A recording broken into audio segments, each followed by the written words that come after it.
Hi guys, I'm trying out a new series here called Book Talk, where I review books which I've read in my time. The first one I'll be talking about is The Northern Lights by Philip Pullman. It's referred to as The Golden Compass in the USA, and it's part of an overall trilogy called His Dark Materials, which is also available with the three books together, but I'll only be talking about the first one for now. The trilogy was written by a man named Philip Pullman, and he's also responsible for the Sally Lockhart Quartet, which is things like Ruby in the Smoke and whatnot. They're also very popular. It was released in 1995, so it's got some age on it now. There was a film version released a few years ago, which didn't go down too well, apparently. And the book is aimed at teenagers, and it's a fantasy, but I'd say it's still pretty relevant for anybody who would like to read it. The overall plot of the book is somewhat difficult to explain without spoiling things, so I will try and give a general description which might get you interested and might not, but again, I'm going to need to work on this in the future for other book reviews. But here we go. So, the plot goes like this. Quite complicated, quite weird, you won't understand much of it, but I'll try and tell you what I can. So, it takes place in a parallel world to ours, or parallel universe, and it takes place in the United Kingdom, and it's set basically around probably the 90s, but with a an almost gothic feel to it. And one of the big differences is how the humans in that world have a thing called demons, which are the literal souls of human beings in that universe, which is a nice touch. And the demons reflect the emotions and the feelings of a particular child, as they can constantly change shape into different animals and whatnot. And then as the child grows up, the demons become stable and settle, as would an adult's emotions, basically, which again is a good touch. The start of the book begins with our protagonist, Lara Blackwell, who is, I'll get into more detail about her later, but she eavesdrops on a conversation between her uncle, Lord Asriel, who is one of the heads of the Jordan College in which she lives, as she's an orphan, and she overhears this conversation, and it's like a lecture slash meeting, and she is basically on her quest because of this, and because of another couple of reasons which come up not soon afterwards, such as the something called the Gobblers, which the children refer to as people who steal children and then eat them, which reflects a childish nature, not reflects the fact that they're children, and that's what they would use to describe kids being taken, and how it's sort of being passed through, like word of mouth, and how things have changed and whatnot. And one of her friends, the kitchen boy Roger, is taken by the Gobblers, which basically forces Lyra on her quest. But this gets overshadowed by her being adopted by a woman called Mrs. Coulter, who wants Lyra's help in reaching the north to find out about something called dust.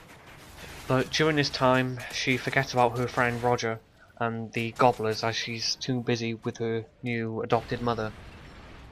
But it later goes back to that. But one of the key plot points is that Lyra receives something called the alethiometer, which is the MacGuffin of the book, and it's a very important plot point and whatnot. And it's also on the cover of the book, which leads to the Americans having it called the Golden Compass, even though it isn't a compass. It just tells the truth, this item does, if you ask it a question, but it needs to be read, which is something which Lyra cannot do. And she's given this by the master of the Jordan College. And then things go off from there, and this is really brief. You probably don't even understand what I'm talking about, but hopefully this piqued your interest. But there's another couple of things to talk about now, like the characters, so I'll get on to that.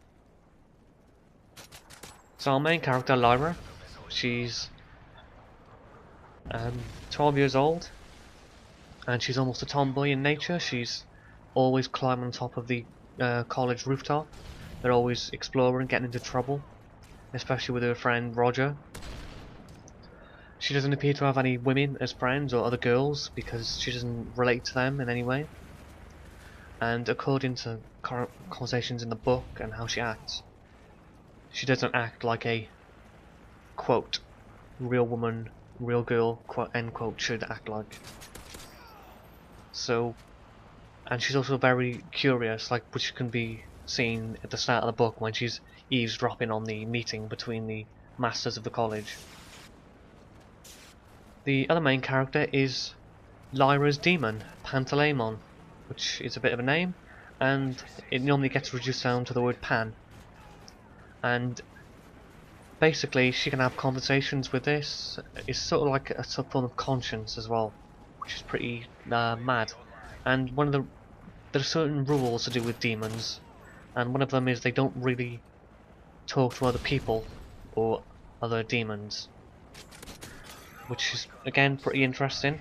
And again, it takes on many shapes throughout the book and doesn't really settle on much, which is still quite interesting. Roger the cook, Lyra's best friend, who works as a servant in the Jordan College, which again is probably odd, as he's probably only a young boy as well, probably younger or the same age. And again, it shows the differences between that world and ours, and how Lyra is, or well, how they have servants and what have you still in whatever age they're in, which again is interesting. And he also serves as the plot device in forcing the narrative forward for Lyra. I can't really talk about Lord Asriel or Mrs. Coulter in depth because it sort of is not a lot to say without giving much away, so I'll leave it at that, and there's a couple more things I need to add on to the end. The book had come under fire quite a bit when it was first released, especially by religious groups, as there was a deliberate, basically, well, people believe Philip Pullman added in an anti-Christian agenda, which would boost controversy and would hopefully boost sales for him. But Philip Pullman quoted in an interview saying, "I'm not in the business of offending people. I find the books upholding certain values that I think are important, such as life is immensely valuable, and this world is an extraordinarily beautiful place. We should do what we can to increase the amount of wisdom in the world," which is sort of saying he wants people to be a bit more open, which is good, and it's good to see a bit of controversy with a children's book. And without further ado, the final verdict on the book is read it. It's very good, and I hope if you do read it, you enjoy it. I'll see you next time.